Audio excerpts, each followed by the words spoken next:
Long-term study of soluble reactive phosphorus concentration in Fall Creek, comparison to northeastern tributaries of Cayuga Lake in New York. What did they find? Today we're looking at MDPI, and we're going to look into watershed monitoring and management. So the study focuses on a soluble reactive phosphorus, or SRP, a key driver of eutrophication worldwide and a potential contributor to the emerging global environmental problem of harmful algae blooms, HABs. So not only does this affect your drinking water, but it has severe impacts on the environment.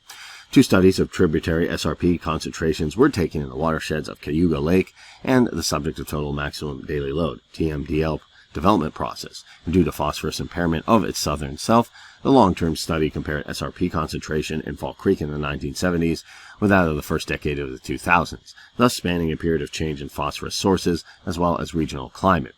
And the spatial study used data collected between 2009 and 18 and compared the SRP concentrations in Fall Creek to levels in northeast tributaries that flow into the lake close to areas where HABs have been problematic. And the SRP was measured using standard procedures. Flow-weighted SRP means concentration between 15 and 30 in all years studied in the 1970s and 2000s, with the exception of 2010. And the annual discharge in Fall Creek showed no trend between 1970 and 2018, but a higher proportion of high stream flow was captured in 2000s compared to 1970s. So this is definitely a problem with eutrophication, and as we can see, the Cayuga Lake watershed is part of the Seneca, Oneida, Oswego river drainage in New York State, as we've done a lot of videos on this watershed, the northeast region of the United States, and the center of Cayuga Lake is located at latitude of 42.692, north longitude of 76.6898 elevations in the Cayuga watershed between approximately 120 and 600 milliliters above sea level. So we can see the watershed right here. Now the long-term study compares the SRP concentrations in the 1970s with those of the first decade in the 2000s and looks at various characteristics on the 2 time periods. And as we can see, there's 2 different time periods of spatial study, long-term study. What did they find though? In short, they found that particulates removed filtration were through a 0.5 cellulose accelerate filter with an SRP analysis.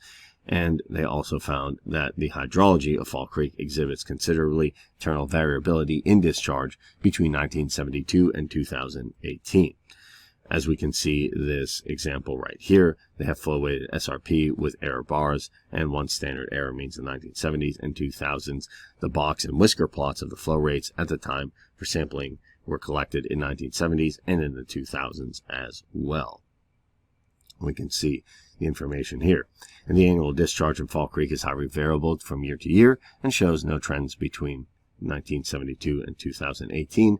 There's no statistically significant change in SRP concentration relationship between the 2 periods, and given a volume water falling the creek of in the 2000s delivered the same amount of SRP to Cayuga Lake that it did decades before. Higher flows captured the sampling in the 2000s have resulted in proportionally increased SRP concentrations.